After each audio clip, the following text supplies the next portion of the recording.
Dalam nama Bapa dan Putra dan Roh Kudus. Amin. Shalom saudara-saudari. Selamat bertemu kembali melalui santapan firman Tuhan hari ini, hari Isnin, Minggu Biasa pertama, 10 Januari 2022. Injil renungan kita pada hari ini ialah Markus bab 1 ayat 14 hingga 20. Mari kita sama-sama dengarkan.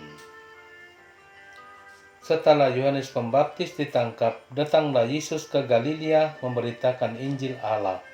Yesus memberitakan, waktunya telah genap. Kerajaan Allah sudah dekat.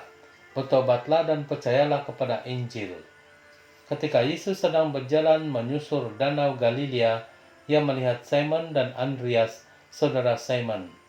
Mereka sedang menebarkan jala di danau, sebab mereka penjala ikan. Yesus berkata kepada mereka, "Mari, ikutlah aku, dan kamu akan kujadikan penjala manusia." Mereka segera meninggalkan jalannya dan mengikuti Yesus.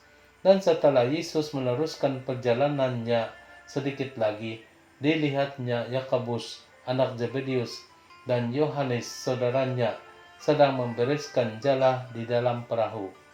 Yesus segera memanggil mereka, dan mereka meninggalkan ayahnya Zebedius dalam perahu bersama orang-orang upahannya. Lalu mereka mengikuti Yesus. Demikianlah Injil Tuhan. Terpujilah Kristus. Saudara-saudari, sebentar berlalu dalam Injil, sesudah Yohanes Pembaptis ditangkap, Yesus memulakan karya mewartakan kerajaan Allah. Yesus berkata, waktunya telah genap, bertobatlah dan percayalah kepada Injil. Saudara-saudari, Yohanes Pembaptis dan Yesus adalah sama-sama utusan Allah. Yohanes Pembaptis dan Yesus melakukan pelayanan seturut perutusan dari Allah. Bila Yohanes telah ditangkap, tentu saja menimbulkan pemikiran dan perasaan yang menakutkan dalam pelayanan, terutama sekali dalam kebenaran dan keadilan.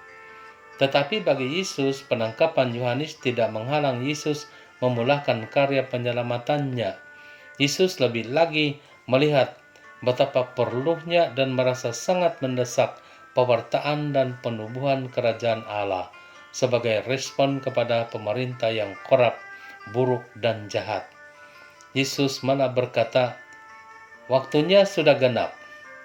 Maksudnya, apalagi mau ditunggu-tunggu? Mulakan pelaksanaan perancangan seperti yang Bapa Surgawi mau. Tumbuhkan kerajaan Allah untuk selama-lamanya. Saudara-saudari, apakah keperluan dan bagaimana cara penubuhan kerajaan Allah yang Yesus maksudkan? Yesus berkata, bertobatlah dan percayalah kepada Injil. Mari, ikutlah aku, dan kamu akan kujadikan penjala manusia. Bertobat berarti berhenti, melepaskan dan meninggalkan keinginan dan perbuatan yang menghalang penerimaan berkat. Berhenti melepaskan dan meninggalkan keinginan dan perbuatan yang membelenggukan, yaitu menjauhkan diri dari dosa. Bertobat membebaskan diri dari keterikatan dengan kejahatan. Bertobat membebaskan diri dari yang memudaratkan hidup pribadi atau kehidupan bersama. Dalam proses pertobatan seterusnya, jangan tergantung. Mesti ada susulan yang sangat penting, yaitu mesti percaya kepada Injil. Tanpa kepercayaan kepada Injil, keinginan untuk bertobat tiada pemenuhan dari kekusungan atau kekecewaan akibat meninggalkan keinginan dan perbuatan yang biasa dilakukan. Itulah sangat perlu kepercayaan kepada yang terbaik. Tuhan menawarkan yang terbaik, khususnya Injil. Injil dalam arti lain ialah kabar baik. Kenapa kabar baik? Yesus memenuhi perancangan Allah Bapa dalam karya penyelamatan yang dinanti-nantikan oleh orang-orang Israel, bahkan ke semua bangsa dan sepanjang zaman. Percaya kepada Injil itu ialah mengakui dan menerima Yesus sebagai jalan kehidupan. Yesus harus menjadi pembimbing dalam hidup bila mau mengalami Injil atau kabar baik itu. Dalam bimbingan Yesus, dalam perkataan yang lain ialah mengikuti Yesus. Pertobatan tanpa Yesus tidak dapat menikmati seperti yang Tuhan maukan orang mengalaminya. Tuhan Yesus maukan yang dipanggilnya mengikutinya sampai dapat membawa orang kepadanya. Tuhan Yesus mengajar dan membekali apa yang perlu.